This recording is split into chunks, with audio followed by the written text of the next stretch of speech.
Very good morning to all my students. Myself Kajal Nagpal, Assistant Professor in Pharmacology. So in this video, I will be discussed about the anti-tubercular agents.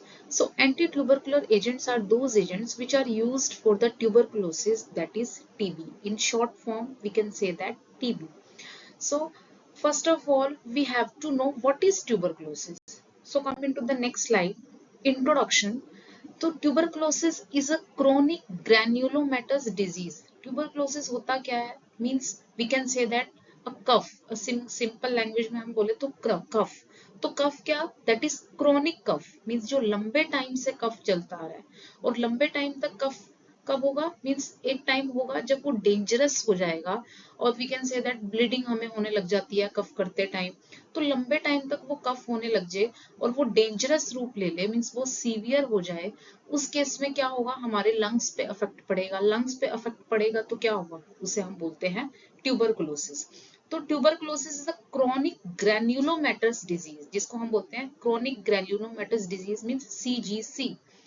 इसका मतलब है कि जब when your blood cells, when specifically when your white blood cells, that is phagocytes, are unable to kill the bacteria, means हमारे immune system में presence हमारे blood cells जो है, व्हाइट ब्लड सेल्स जो फाइट करते हैं, वो अगर फाइट ना कर पाए उस बैक्टीरिया से, उस बैक्टीरिया को किल ना कर पाए, तो तब हम कहते हैं कि इस केस में जो ट्यूबरकुलोसिस जैसी बीमारी है वो हो चुकी है. And we can say that the major health problem in developing countries. और आजकल के टाइम पे हर कंट्री में ये सबसे ज्यादा स्प्रेड होने वाली और सबसे ज्यादा मेजर प्रॉब्लम है जो देखी गई है. So about 1/3 of world population is infected with Mycobacterium tuberculosis. मतलब 1/3 जो है आजकल के टाइम पे पॉपुलेशन, 1/3 पॉपुलेशन जो है इस इन्फेक्शन से, मीन्स इस डिजीज से जो है लड़ रही है. और कौन सा स्पीसीज इसके लिए रिस्पॉन्सिबल है? Mycobacterium tuberculosis. So mycobacterium tuberculosis बहुत एक अच्छा क्वेश्चन है जो आ सकता है. if we can say that tuberculosis is caused by which species, that is Mycobacterium tuberculosis. If we talk about the India, control and treatment of TB is covered under the national program which provide free treatment to all TB cases. तो India में बहुत सारे programmes भी generate किए जाते हैं जहाँ पे टीबी का फ्री ट्रीटमेंट दिया जाता है और बहुत सारे अवेयरनेस प्रोग्राम भी चलाए जाते हैं. जैसे वर्ल्ड टीबी डे मनाया जाता है, that is 24 March I think. So these are basically the जो ट्रीटमेंट के लिए हम क्या क्या इंडिया में जो यूज कर रहे हैं चीजों को, this is basically all about. So come into the next slide, symptoms. So कौन कौन सा सिम्टम्स देखे जाते हैं? जो मेजर सिम्टम्स हैं क्रोनिक कफ, अगर वो क्रोनिक जो कफ है वो लंबे टाइम तक होगा तो क्या होगा? म्यूकस के साथ साथ उसमें ब्लीडिंग भी होने लग जाएगी, फीवर होने लग जाता है, नाइट स्वेटिंग, जैसे नाइट में कफ कई बार ज्यादा हो जाता है, नाइट में उसकी ड्यूरेशन ज्यादा बढ़ जाती है तो कफ करते टाइम स्वेटिंग भी हो जाती है. वेट लॉस, बिकॉज कफ इतना होता है कि उससे क्या होता है, वॉमिटिंग जैसी प्रॉब्लम भी होने लग जाती है. तो खाना पीना होता है वो भी हमारा जो है एपेटाइट भी कम हो जाता है और जिससे वेट लॉस जैसी प्रॉब्लम देखी जाती है. So coming to the classification, according to clinical utility, anti tubercular drug are divided into two parts. First is first line drug and the next is second line drug. तो दो lines के drugs हैं. First line drug basically preferable हैं because they are a high anti-tubercular efficacy, क्योंकि इनकी जो tubercular efficacy है, जो ट्यूबरक्लोसिस के ऊपर इनकी एफिकेसी है वो बहुत अच्छी है, as well as toxic effect भी जो है इनका कम है. That is why they are use as a routinely. But if we talk about the second line, जब फर्स्ट लाइन अपना इफेक्ट ना दिखाए then we go for the second line. These drugs, but इसका डिसएडवांटेजेस हैं, these have a high low anti tubercular efficacy. इनकी जो tubercular efficacy है वो कम है और टॉक्सिसिटी भी क्या है? हाई है. तो दोनों ही केसेस में ये प्रॉब्लमेटिक हो सकते हैं. बट इनको क्या कहते हैं? They are use as a reserve drugs. इनको रिजर्व ड्रग्स की तरह रखे जाते हैं. इनको कॉम्बिनेशन थेरेपी में भी हम कई बार देते हैं. So this is the classification. So come into the drugs कौन कौन से क्लासिफिकेशन में कौन कौन से लाइन में कौन कौन से ड्रग्स आते हैं, तो फर्स्ट लाइन ड्रग्स में isoniazid, second is रिफाम्पिन, third is pyrazinamide, fourth is ethambutol, fifth is streptomycin. So these are the first line drugs. Next come into the examples of second line drug like ethionamide, prothionamide, cyclosporin, terazodone, para-aminosalicylic acid, rifabutin, thiaacetosone. और कुछ क्यूनोलोन्स की derivatives हैं ofloxacin, levofloxacin, moxifloxacin, ciprofloxacin, and some injectable drugs under this kanamycin, amikamycin, capreomycin. So ये हमारे जो है aminoglycosides के अंदर आते हैं. So these are the examples of first line and second line drugs. So come into the mechanism. तो first drug जो हमारी बहुत इंपॉर्टेंट और बहुत इफेक्टिव ड्रग जो है ट्यूबरक्लोसिस में यूज होने वाली, दैट इज आइसोनियाजिड, जिसको हम बोलते हैं आइसोनिकोटिनिक एसिड हाइड्राजिन. तो होता क्या है, basically it is primarily tuberculocidal. Why it is called tuberculocidal? The meaning of tuberculocidal means it is a bactericidal in nature. ये कब है bacteria, why it is called primarily, कब है, जब बैक्टीरिया क्या होगा, ग्रो करेगा. कोई भी बैक्टीरिया है जब हमारी बॉडी में आएगा वो क्या करता है, या तो वो रेस्टिंग कंडीशन में बैठ जाता है, मीन्स वो एक जगह बैठा हुआ है, वो ग्रो नहीं कर रहा, या तो दूसरा केस होगा, या फिर वो रैपिडली ग्रो हो रहा है, 2 से 4, 4 से 6, 6 से 8 ऐसे करके वो क्या हो रहा है, ग्रो कर रहा है. तो isoniazid basically tuberculocidal means bacteriocidal effect show करता है. कब, जब बैक्टीरिया ग्रो करेगा. अगर बैक्टीरिया ग्रो करेगा तो these are act as a cidal in nature. अगर वो रेस्टिंग कंडीशन में है then these are act as a bacteriostatic in nature, वो इनहिबिशन के लिए रिस्पॉन्सिबल है. तो ये जो ड्रग्स हैं, इसके अंदर जितनी भी ड्रग्स हैं वो कैसे काम करती हैं, बैक्टीरियोसाइडल की तरह भी काम करती है, बैक्टीरियोस्टैटिक की तरह भी काम करती है, but depending upon the bacteria. अगर बैक्टीरिया रेस्टिंग कंडीशन में है तो they are act as a static.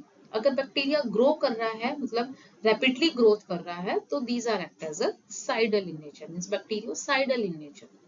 अब आते हैं बात इसकी मैकेनिज्म के ऊपर. तो इम्पोर्टेंट मैकेनिज्म है इसका बहुत. तो आइसोनियाजिड कैसे काम करते हैं, it inhibit the synthesis of mycolic acid which are the essential component of mycobacterial cell wall. ये क्या करते हैं, माइकोलिक एसिड के सिंथेसिस को इनहिबिट करते हैं. और माइकोलिक एसिड क्या है, माइकोबैक्टीरियल सेल वॉल का मेजर कॉन्स्टिट्यूएंट है. अभी हम आगे नेक्स्ट डायग्राम में देखेंगे. आइसोनियाजिड दूसरा क्या है, isoniazid is act as a prodrug. Prodrug का मतलब इनिशियली क्या होती हैं, ये इनएक्टिव स्टेट में होती हैं, लेकिन जब एंटर करती है हमारे लीवर में, एंटर करती है हेपेटिक पार्ट में एंटर करती हैं, तो ये क्या होती है, एक्टिव फॉर्म में हो जाती है. That is called as a prodrug. Initially drug inactive form में होती है, जब वो एंटर करती है तो वो एक्टिव फॉर्म में हो जाती है. तो ये क्या है, ये प्रोड्रग की तरह एक्ट करते हैं. और that is activated by CAT-Z. CAT-Z means catalase peroxidase enzyme. जो CAT-Z एंजाइम है ये इसके लिए रिस्पॉन्सिबल है. अब हम देखते हैं इसका mechanism with the help of diagram. So this is a diagram of mechanism of basically diagram under the mechanism of isoniazid. Isoniazid क्या होता है, जब भी हम आइसोनियाजिड देते हैं, ये हमारी बैक्टीरियल सेल वॉल है, जब हम इसको देते हैं isoniazid with the help of enzyme present होता है कैटालेज पेरोक्सीडेज एंजाइम, जो हमारी माइकोबैक्टीरियम वाली सेल वॉल के अंदर प्रेजेंट होते हैं, वो इस एंजाइम की हेल्प से आइसोनियाजिड एक्टिव फॉर्म, मैंने बताया ये इनएक्टिव फॉर्म में होते हैं क्योंकि ये प्रोड्रग जैसा काम करते हैं. जब ये एंटर करते हैं हमारे हेपेटिक पार्ट में तो ये एक्टिव फॉर्म में हो जाते हैं. तो कैटालेज पेरोक्सीडेज एंजाइम की हेल्प से आइसोनियाजिड एक्टिव फॉर्म में चेंज हो जाते हैं. फिर ये क्या करते हैं, यहाँ पे एक कोवलेंट बॉन्ड क्रिएट करते हैं. कोवलेंट बॉन्ड वो एक स्ट्रॉन्ग बॉन्ड होता है, उसको एक क्रिएट करके क्या करते हैं, फिर क्या करते हैं, वो जो सेल वॉल के अंदर, हमारी सेल मेम्ब्रेन के अंदर जो वो सारे एंजाइम्स हैं जो सेल वॉल के लिए रिस्पॉन्सिबल हैं, उसके साथ बाइंड करते हैं. उसके साथ बाइंड करके क्या करते हैं, माइकोलिक एसिड के सिंथेसिस को इनहिबिट करते हैं. माइकोलिक एसिड सिंथेसिस इनहिबिट हो जाता है तो सेल वॉल का भी इनहिबिशन हो जाता है. Now coming to the what is mycolic acid. Mycolic acid क्या है, माइकोलिक एसिड हमारे माइकोबैक्टीरियम ट्यूबरकुलोसिस मींस माइकोबैक्टीरियम की जो माइकोबैक्टीरियम कॉज करने वाली जो बैक्टीरियल सेल वॉल है उसका मेजर कंस्टिट्यूएंट्स है। मीन्स माइकोलिक एसिड क्या करता है, जो बैक्टीरिया की सेल वॉल को बनाने के लिए रिस्पॉन्सिबल है। कौन से बैक्टीरिया को? माइकोबैक्टीरियम। माइकोबैक्टीरिया वाले सेल वॉल को बनाने के लिए रिस्पॉन्सिबल है। तो माइकोलिक एसिड को अगर हम इनहिबिट कर देंगे तो माइकोबैक्टीरिया की सेल वॉल नहीं बनेगी। माइकोबैक्टीरिया की सेल वॉल नहीं बनेगी तो क्या होगा? बैक्टीरिया सरवाइव नहीं कर पाएगा। बैक्टीरिया सरवाइव नहीं कर पाएगा तो क्या होगा? ट्यूबरकुलोसिस जो है वो हमारा रिस्पॉन्सिबल नहीं होगा। मीन्स ट्यूबरकुलोसिस अपना इफेक्ट शो नहीं करेगा। तो माइकोलिक एसिड, अभी हम प्रीवियस स्लाइड में हम देख सकते हैं, तो माइकोलिक एसिड जो मैंने बताया आपको, वो करता क्या है, हमारा माइकोबैक्टीरिया का मेजर कॉन्स्टिट्यूएंट है। माइकोबैक्टीरिया की सेल वॉल का मेजर कॉन्स्टिट्यूएंट है। माइकोलिक एसिड माइकोबैक्टीरिया की सेल वॉल को बनाता है। तो यही काम है, आइसोनियाजिड जब एंटर करता है कैटालेस पेरोक्सीडेज की एंजाइम से, आइसोनियाजिड एक्टिव फॉर्म में हो जाता है। अब इसके अंदर क्या प्रेजेंट है? हमारे माइकोलिक एसिड, क्योंकि ये माइकोबैक्टीरिया की, नॉर्मली बैक्टीरिया की सेल वॉल में माइकोलिक एसिड प्रेजेंट नहीं होता। ये सिर्फ माइकोबैक्टीरिया की सेल वॉल में माइकोलिक एसिड प्रेजेंट होता है। और करता क्या है? उसकी सेल वॉल को बनाता है। तो ये आइसोनियाजिड क्या करते हैं? उस माइकोलिक एसिड की साइट पे ही जाके बाइंड करते हैं, ताकि बैक्टीरिया, कौन से? माइकोबैक्टीरिया की सेल वॉल ना बने। माइकोबैक्टीरिया की सेल वॉल नहीं बनेगी तो क्या होगा? ट्यूबरकुलोसिस ट्रीट हो सकता है। तो यही काम है, आइसोनियाजिड एंटर करता है कैटालेस पेरोक्सीडेज की एंजाइम से, आइसोनियाजिड एक्टिव फॉर्म में होता है, कोवलेंट बॉन्ड क्रिएट करता है, दूसरे एंजाइम्स के साथ इंटरेक्ट करता है जो सेल वॉल को बनाने के लिए रिस्पॉन्सिबल है। फिर किसका इनहिबिट करता है? माइकोलिक एसिड के सिंथेसिस को इनहिबिट करता है। And mycolic acid is a major constituents of mycobacterial cell wall.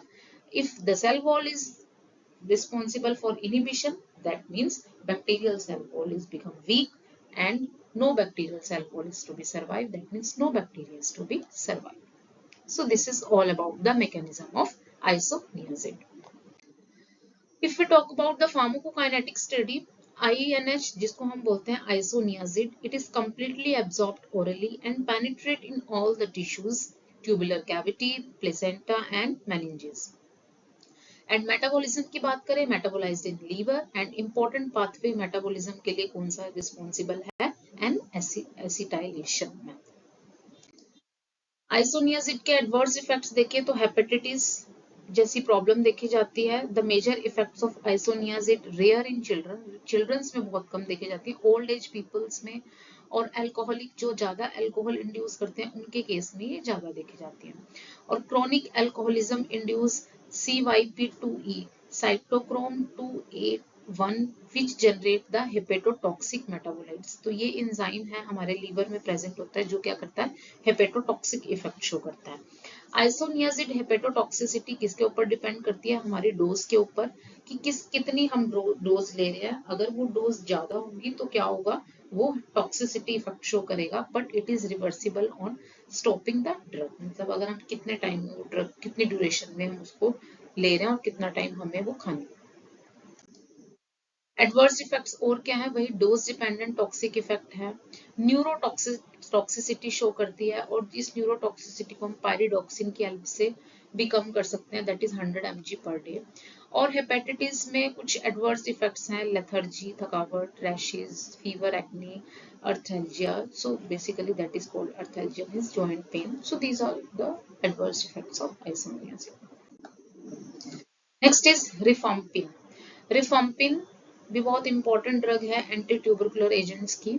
Basically it is bacteriocidal in nature. किसके लिए? M tuberculosis, that is mycobacterium tuberculosis के लिए। और ये कैसे एक्ट करते हैं? It act best on slowly और इंटरमिटली डिवाइडिंग वंस। जो बैक्टीरिया स्लोली जो है ग्रो कर रहे हैं और इंटरमिटली मीन्स मॉडरेट लेवल पे जो ग्रो कर रहे हैं, उन पे ये ज्यादा अच्छे से काम करती है एज कंपेयर जो फास्टली ग्रो कर रहे हैं।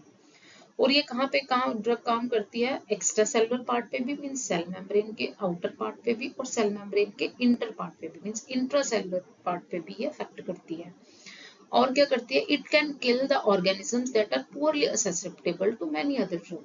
मतलब ये उन माइक्रो ऑर्गेनिजम्स को भी किल करती है जो जिनको दूसरे ड्रग्स इजीली से, आसानी से किल नहीं कर पाते, such as intercellular organisms and those sequestered in abscesses and lungs cavity। और ये lungs means that is why ये intracellular part में lungs cavity पर भी जाके अपना एक्ट शो करती है, जो कि as compare other drugs के। इनका काम क्या है? Rifampicin bind to the bacterial DNA dependent RNA polymerase and thereby inhibit RNA synthesis.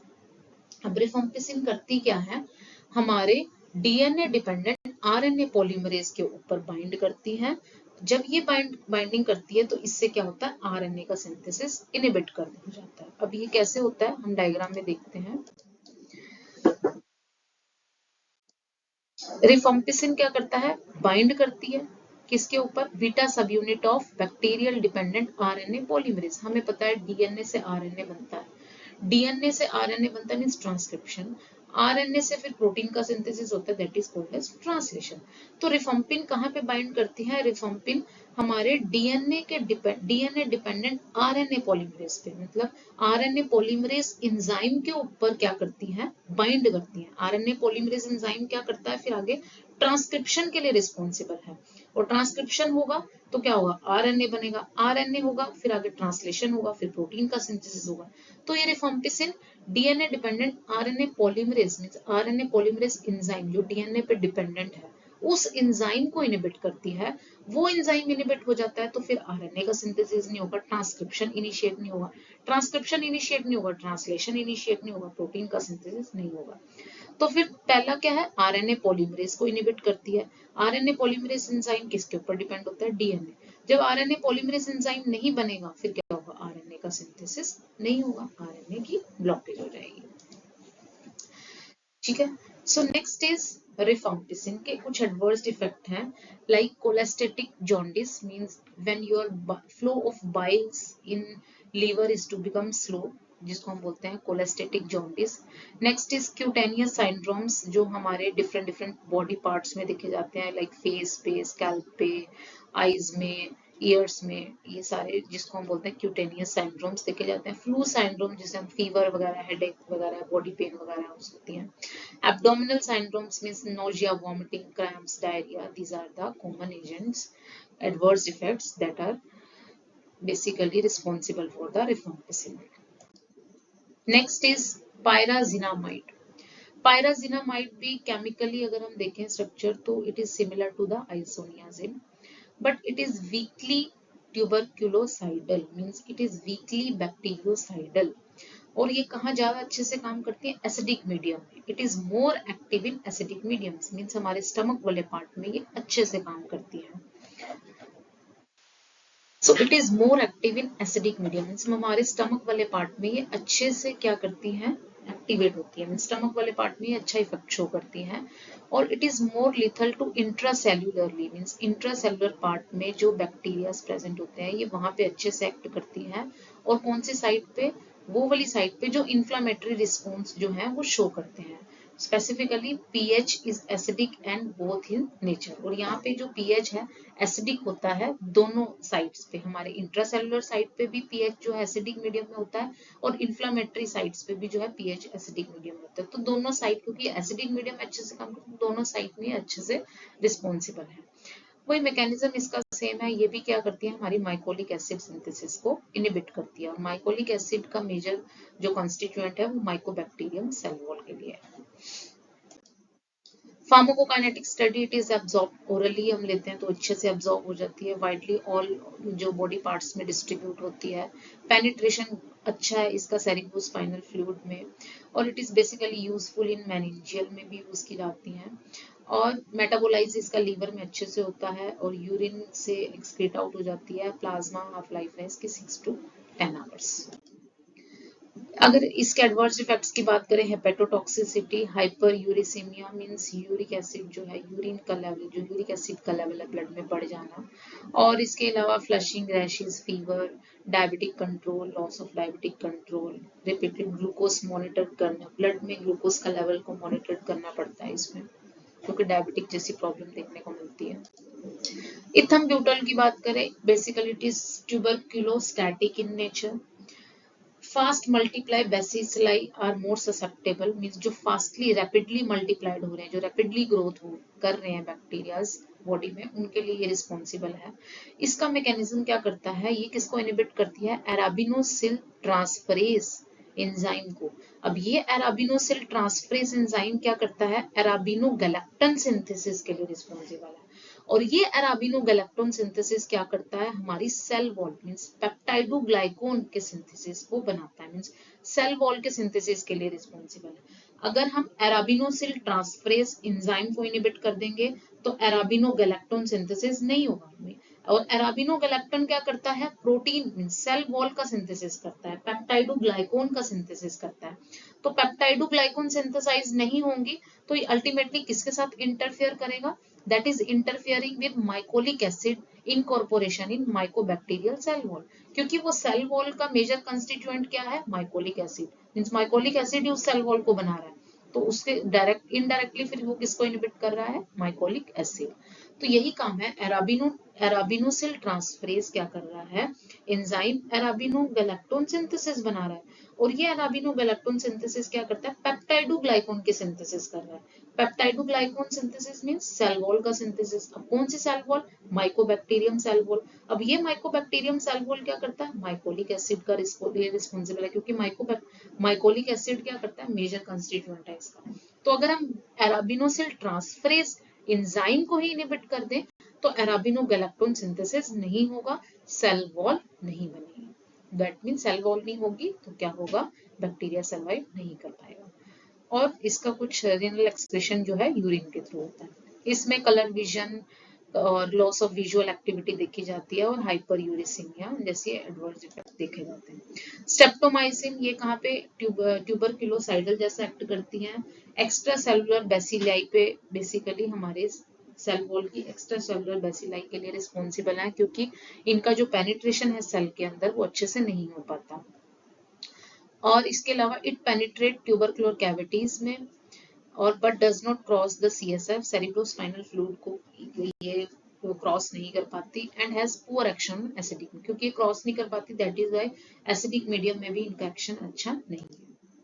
Second line में देखो साइक्लोसेरिन आती है, इट इज बैक्टीरियोस्टैटिक, ये भी क्या करती है, इंटरफेयरिंग विद सेल वॉल के सिंथेसिस को इनहिबिट करती हैं। Side effects neuropsychiatric manifestation, suicidal tendency, convergence और नेफ्रोटॉक्सिसिटी इफेक्ट भी शो करती हैं।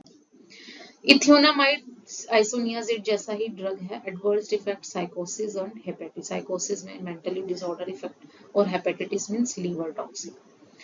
PAS means para amino salicylic acid, ये क्या करती हैं, ये इनहिबिट करती हैं फोलेट सिंथेसिस को। फोलेट मींस फोलिक एसिड के सिंथेसिस को। फोलिक एसिड क्या करता है, डीएनए आरएनए को बनाता है। डीएनए आरएनए नहीं होगा बैक्टीरिया का तो क्या होगा, बैक्टीरिया सर्वाइव नहीं कर पाएगा। तो ये कैसे करती है डीएनए, पैरा अमाइनो, हमने लास्ट टाइम भी डायग्राम में देखा था, पैरा अमाइनो बेंजोइक एसिड और पेट्रिडिन मिलकर बनाते हैं dihydropteroic acid with the help of enzyme dihydropteroate synthase. फिर डाइहाइड्रोपेट्रिक एसिड से डाइहाइड्रोफोलिक एसिड बनता है, ये फोलिक एसिड क्या करता है, टेट्राहाइड्रोफोलिक एसिड से बनाता है with the help of dihydrofolate reductase. फिर ये tetrahydrofolic acid DNA RNA protein को बनाता है। लेकिन इस ड्रग का पीएएस क्या करता है, स्पेसिफिकली इस एंजाइम को डाइहाइड्रोफोलेट सिंथेस को इनहिबिट करता है। डाइहाइड्रोफोलेट सिंथेस इनहिबिट हो जाएगा तो फोलिक एसिड नहीं बनेगा, डाइहाइड्रोफोलिक एसिड नहीं बनेगा, टेट्राफोलिक एसिड नहीं बनेगा। टेट्राहाइड्रोफोलिक एसिड नहीं बनेगा तो क्या होगा, डीएनए आरएनए सिंथेसाइज नहीं होगा। डीएनए आरएनए सिंथेसाइज नहीं होगा तो बैक्टीरिया सर्वाइव नहीं कर पाएगा। So this is all about the anti-tubercular agents. Thank you.